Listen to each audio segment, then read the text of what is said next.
Constraints are generally a good thing in my opinion, especially artistically. When you can sort of define a smaller and a smaller box to work inside, in my experience, I find that I get more and more creative with what I do inside that box.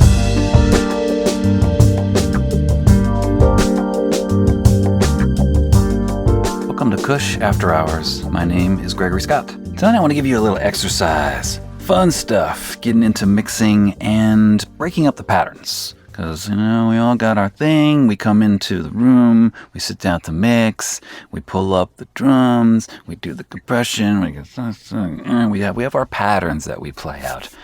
And sometimes I think it can be fun and rewarding, definitely challenging and almost always educational to break those patterns in ways that our brain is not expecting. So what I'd like you to try next time you sit down to mix is to pick a specific and limiting panning scheme and stick with it. Don't let yourself off the hook. My guess is most of you out there are either LCR panners, which we've talked about before. That's where things are only left, center, or right. That's the only positions they are in. Or you're what's called a pinpoint panner, where you just kind of like you move the thing around to a specific spot in space. That's the way it is. You like it there, you like it there. Everything's all spread out. Everything's all packed in. I don't know how good that is, but you're doing it.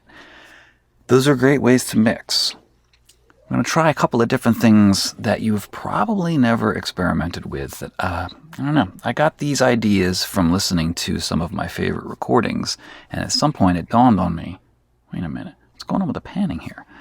So the first exercise that I want you to try is mono sounds with stereo effects. This creates a very specific sound. Mono in general is a very specific sound. So I'm not talking about mixing in mono where you're just listening to a stereo mix in mono for balances. We've talked about that. That's all fun and good. What I'm talking about here is literally all of your sounds are up the middle and that's it. So you have to really work on clearing out masking. It's just gonna if you mix your stereo mix in mono, you know this. You have to clear out the masking, but unlike the stereo game where you hit that mono button and everything opens up, you're like, in mono, you've got to keep working it until it sounds good in mono because that's how it is, except for the effects, and specifically stereo and echo. Delays, a qualified yes. If it's a big ping pong where something's like that kind of thing, it might be distracting. You play it by ear, use your taste here. But really, a stereo reverb, or, this is a fun thing to do, 2 or 3 different reverbs that are all mono and then that are panned L, C, and R. Or if you're just doing 2 reverbs, just L and R.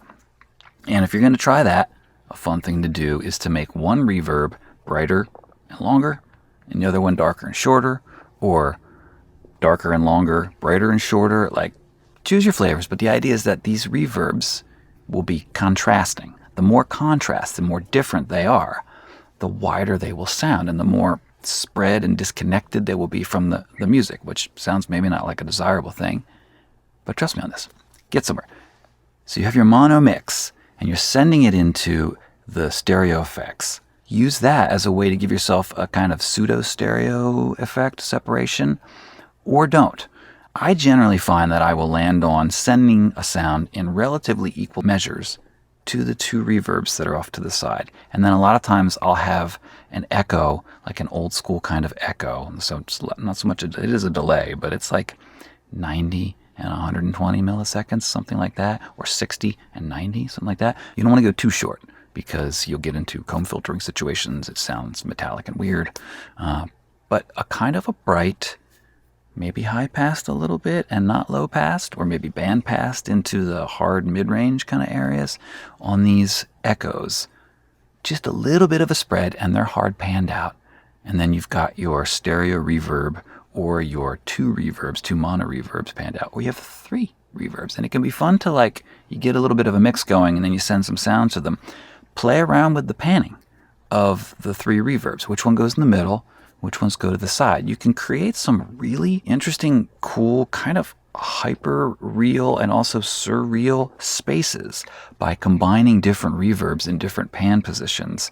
And I tend to like those reverbs to be mono, because most reverbs, when they're stereo, are actually applying some sort of modulations, chorusing, filtering. They're messing with the phase. And when you have phasey thing pan like this and another phasey thing pan like this, it tends to get a little too diffuse for my liking. So I like the mono reverb. It's a clearer, more succinct, compact sound, and I place those pretty specifically off to the sides. I've got my mono mix up the middle of the instruments. This kind of scheme, if you think about it, those effects are going to be more audible, or they can very easily be more audible because they're out to the sides where really nothing else is living. This kind of makes the texture of these effects really critical, and it plays a huge role in the vibe and texture of the whole production. So if you have your sounds and everything going up mono, and then your stereo reverb is, say, an emulation of an old chamber, or even if it's like a long, bright, kind of a George Michael 80s spitty Whitney Houston kind of thing. The point is, you're really going to feel that reverb and all the effects when they're way off to the sides and all of your music's up the middle. And so you start, this exercise, for a lot of reasons, is educational, but one of the main ways that it's educational is it will tune your ears to what reverb does, how it does it, and how it affects the vibe of the production in a way that it's a lot harder to parse out when you're burying it or you're otherwise threading it through a lot of sounds that are panoramically diffuse, and you're trying to get this reverb in there and it's just kind of doing its thing. Give it its own shape and space. Another rando suggestion is just having one reverb off to the side. And then maybe you have an echo or something off to the side, and you do your best to kind of balance those out so that they don't feel too wonky, or they feel so wonky that it works. Don't be afraid to experiment here. I think you'll find that to be a kind of a challenging and eye-opening exercise. And whether or not it's right for the song that you're working on is a different question, but it can be fun to just kind of push the music in that space and just be like, okay, well, this is what that does.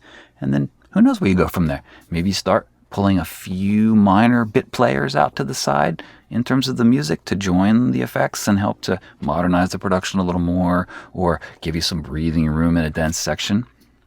Or maybe you just start throwing everything out to the sides and kind of go from there, but you have a different bass line, a different way of hearing the song than you would have if you just started by spreading everything out. Play with it. Have a good time. So exercise 2 also involves constraints. Constraints are generally a good thing, in my opinion, especially artistically. When you can sort of define a smaller and a smaller box to work inside, my experience, I find that I get more and more creative with what I do inside that box. When the space is maybe infinite and completely unrestrained, I'm like, I don't know, say there's no song in existence, and I'm like, okay, well, I guess I'll pick a tempo. Maybe I'll get on the drum kit and play a beat, or maybe I should get with a drummer. I don't know. Maybe I'll just noodle on the piano and whatever I fall. So it's like, where do you start? Right? But if you just arbitrarily say, okay, I'm going to write a song. It's going to be 85 BPM, and it's not going to have drums. Those are two really specific constraints. Where I will go with that, there's still a lot of options, but there's not this infinite universe of options. There's a much tighter, finite universe of options. And as soon as I think, okay, medium slow tempo, 85 BPM is 90s R&B ballad territory there, but there's also a lot of 60s music that's in the 85 BPM space. And I'm like, okay, well, if I'm doing that and I have no drums, what am I going to do? Maybe I'm going to do an acoustic-driven song where it's just maybe I'll pull out the nylon string guitar. And immediately I start getting very specific ideas for where to go with that, where I didn't have any idea, or I had too many ideas when there was no constraints. So that's my ramble about constraints and the value of them. Back to the exercises at hand here. Exercise number 2 on the panning front. You're going to pan things all up the middle, or just open them up.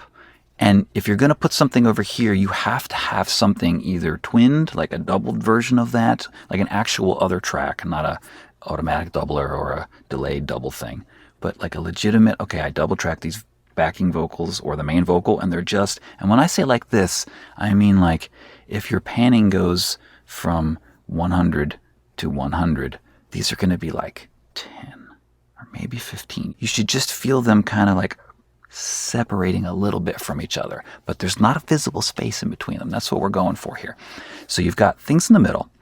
You have things that are counterparted, and that could be either a twinned version or a doubled version or a harmonized version of the thing, or it could be a totally different element that nevertheless has the same, I'm going to call it weight, meaning if you've got like, you're hitting piano chords like this, and they're maybe just playing on the one, you move that over there, then over here, just a little bit over here, could be an acoustic guitar that's kind of playing similar rhythm, kind of has the same frequency space. So it feels like a similar thing. And what it really does is it balances out. If you're going to put something here and tilt the mix, you want to put something there that just kind of brings me back to center. So you've got the middle, you've got counterparts here, and then at any given time in the song, there's going to be one thing way over to the side and another thing way over to the side. If you go to 100 and 100, you'd pull it into like 95 at the most. Or in Logic, we go from like 64 to 63 because MIDI, right? When I pull things just off of the side in Logic, I'm at like 59 on each side. So 63 comes 59. So I'm like 4 ticks in there. The point is, if you soloed it, you can just sort of maybe hear something on the other side from this hard panned element that's been knocked in a little bit. But when it's not soloed, you really can't hear it there, but it does. Play with that. There's a difference between things being hard panned and things just being inside of hard panned.